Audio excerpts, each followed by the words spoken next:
भिलाई के महिला थाने में सोमवार की रात काफी गहमा-गहमी की स्थिति बनी रही, क्योंकि पूरा मामला कुछ इस प्रकार से है कि भिलाई के मरोदा निवासी शैवी ताम्रकार ने जिस युवक से विवाह किया है, इसे लेकर युवती के परिजन खासे नाराज हैं। युवती का कहना है कि उसके द्वारा इस विवाह को लेकर के अपने परिजनों को काफी मनाया जाता रहा, लेकिन जब परिजन नहीं माने तो उसके उपरांत युवती ने भाग करके आशुतोष नाम के लड़के से शादी कर ली। और चूंकि युवती जिस स्कूल में पढ़ाती है, आशुतोष उसी स्कूल के बस का ड्राइवर है। चूंकि युवती के पिता का कहना है कि उनकी लड़की काफी पढ़ी लिखी है, उनकी लड़की को बरगलाया गया है, जिसकी वजह से उसने आशुतोष से शादी की है। युवती का कहना है उसने आशुतोष से शादी रायपुर के आर्य समाज मंदिर में की है। युवती के घर से भागने के उपरांत के माता पिता द्वारा नेवई थाने में उसकी शिकायत दर्ज कराने गए थे। युवती के माता पिता थाने में मौजूद थे। उसी वक्त युवती भी अपने पति आशुतोष के साथ नेवई थाने पहुंची और अपना, चूंकि युवती और युवक दोनों बालिग है, जिसकी वजह से थानेदार ने उनका बयान लेकर उन्हें मौके से जाने दिया। चूंकि कल सोमवार की रात काफी जो गहमा-गहमी की स्थिति देखने को मिली, उसका कारण प्रमुख रूप से यह कि युवती जब आई थी अपने परिजनों के साथ महिला थाना भिलाई नगर में, उसके साथ उस वक्त 2 महिला वकील भी उसके साथ मौजूद थी। इसी दौरान युवती के पिता,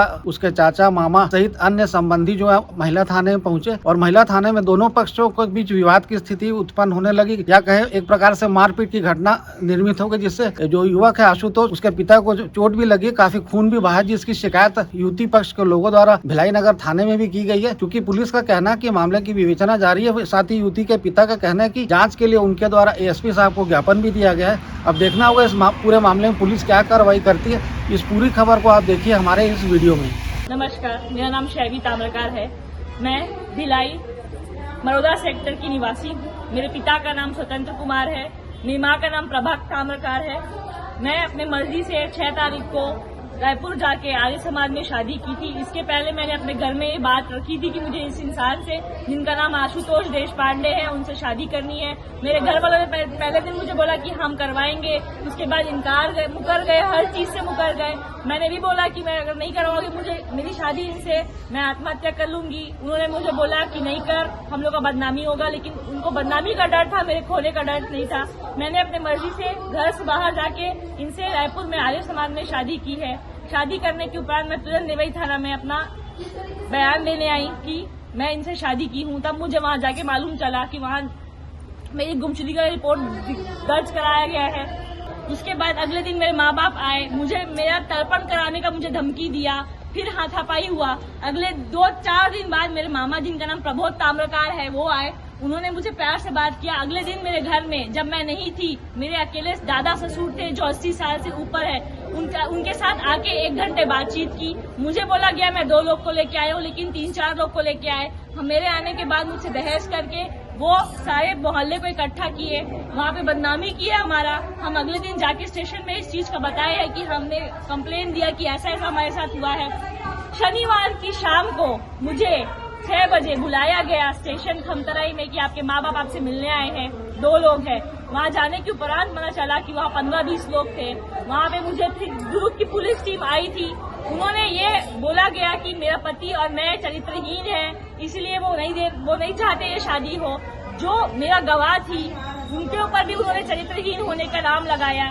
उनका और मेरे पति का नाजायज संबंध है, ये इल्जाम लगाया। मैंने इस सब चीजों को बताया है, बयान दिया है। आज मैं एसडीएम कथन देने दुर्ग कोर्ट आई थी, जिसके उपरांत मेरा एसडीएम कथन हुआ है। मुझे यहाँ की जो कांस्टेबल है खुशबू वर्मा, उन्होंने बोला कि तुम्हें कुछ नहीं होगा, मैं तुमको अपनी गारंटी में यहाँ लेके आई हूँ। हम उनके गारंटी में यहाँ आए थे, हमने कथन दिया। कथन देने के बाद हमारे साथ महिला थाना में घुस के जबरदस्ती मेरे को हाथापाई किया है, मेरा ये हाल किया है। मेरा ही नहीं, मेरा गला दबाया, मुझे दबोचा, मेरी माँ, मेरे बाप, मेरे चाचा, मेरे मामा, मेरे ससुर को मारा। मेरे ससुर को खून खराबा हुआ है, उनके सर पे चोट आई है।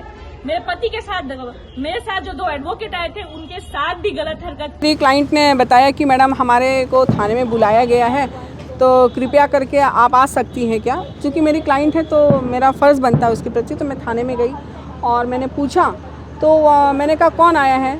तो मैं पहले टीआई से मिली वहाँ के, तो टीआई ने कहा कि दुर्ग से पुलिस लोग आ रहे हैं और वो उनका बयान वगैरह लेंगे और फिर इनको छोड़ देंगे घर।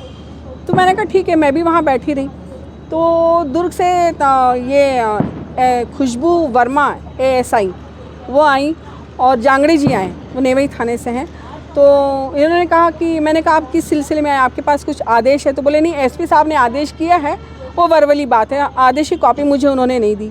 तो उन्होंने कहा कि मैडम इनको ले जाने के लिए, तो मैंने कहा क्यों ले जाना है, तो बोलो वो कि इनका एसडी में बयान कराना है। तो मैंने कहा शनिवार को रात में कौन सा एसडीएम बयान करेंगे, कौन सा एसडीएम रहेंगे वहाँ पर? मध्यरात्रि में 1-1:30 बजे। तो वो सर वहाँ पर इनके जो सैवी ताम्रकार हैं, अभी जो देशपांडे हो गई हैं, उसके पिताजी कम से कम 10-12 लोगों को वहाँ पर लेके आए और ऐसे आपराधिक लोगों को लेके आए जो जेल से रिहा होके आए थे, ऐसे लोगों को वहाँ पर लेके आए और पुलिस के ऊपर दबाव बना रहे थे।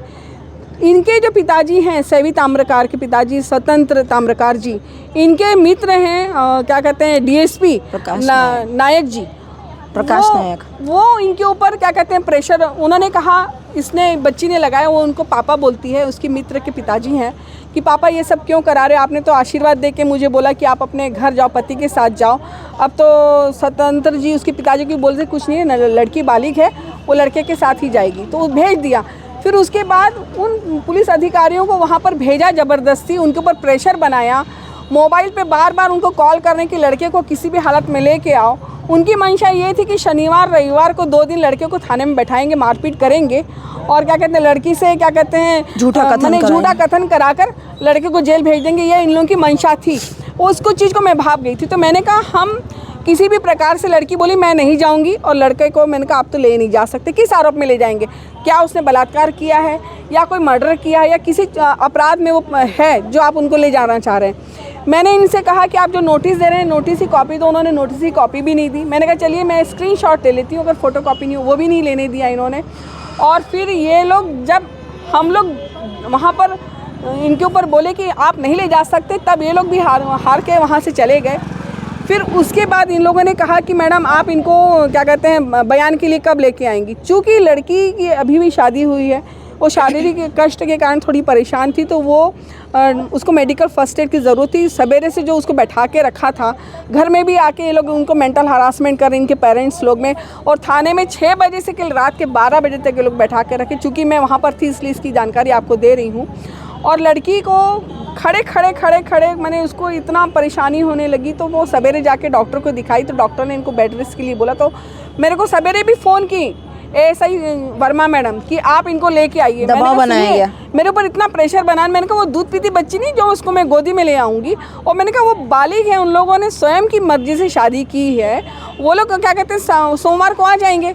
चूँकि सोमवार को हमको भी आना था, तो उनका एसडीएम के सामने बयान कराना था। एसडीएम के सामने हमने इनका बयान किया और एसडीएम साहब ने भी लड़की से पूछा कि आप किसके साथ रहना चाहते हो, तो लड़की ने कहा कि मैं अपने पति के साथ रहना चाहती हूँ।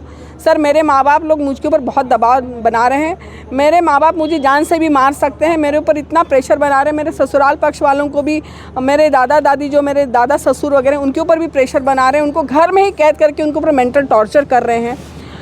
ये सब घटना बताने के बाद भी लड़की के माँ बाप को भी एसडीएम साहब ने बुलाया। वो एसडीएम साहब के ऊपर भी बदतमीजी से बात कर रहे थे। तब एसडीएम साहब ने कहा कि आप पहले तमीज़ से बात कीजिए।